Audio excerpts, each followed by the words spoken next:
നമസ്കാരം. പാചകവാതക വിതരണ ഏജൻസിയിലെ ജീവനക്കാർക്ക് നേരെ ആക്രമണം. വണ്ടൻമേട് വാഴ വീടിന് സമീപമാണ് ഗ്യാസ് ഏജൻസി ജീവനക്കാർക്ക് നേരെ ആക്രമണമുണ്ടായത്. സംഭവത്തിൽ മേൽവാഴ വീട് സ്വദേശികളായ പാൽപ്പാണ്ടി, മകൻ അശോകൻ എന്നിവരെ കുമളി പോലീസ് അറസ്റ്റ് ചെയ്തു.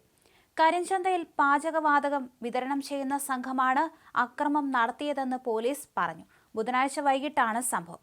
കുമളി 10 മുറിയിലെ ഭാരത് ഗ്യാസ് ഏജൻസി ജീവനക്കാരാണ് ആക്രമണത്തിന് ഇരയായത്.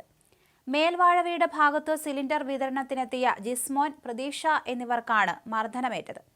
കരിഞ്ചന്തയിൽ ഗ്യാസ് വിതരണം ചെയ്യുന്ന 2 പേരുടെ നേതൃത്വത്തിലാണ് ആക്രമണം നടത്തിയത്. ജിസ്മോനെ പ്ലാസ്റ്റിക് കയർ ഉപയോഗിച്ച് മരത്തിൽ കെട്ടിയിട്ട ശേഷമാണ് മർദ്ദിച്ചത്. പ്രതീക്ഷയെ മർദ്ദിച്ചെന്നും 1.5 പവന്റെ മാല വലിച്ചു പൊട്ടിച്ചെന്നും പരാതിയിലുണ്ട്. പ്രതികളുടെ വ്യാപാര സ്ഥാപനത്തിൽ നിന്ന് പാചകവാതക സിലിണ്ടർ അതിഥി തൊഴിലാളികൾക്ക് കൊടുക്കാറുണ്ടായിരുന്നുവെന്നും പിന്നീട് ഇവർ ഏജൻസിയിൽ നിന്ന് നേരിട്ട് സിലിണ്ടറുകൾ വാങ്ങിച്ചതിൽ പ്രകോപിതരായാണ് മർദ്ദനം നടത്തിയതെന്നും പോലീസ് പറയുന്നു.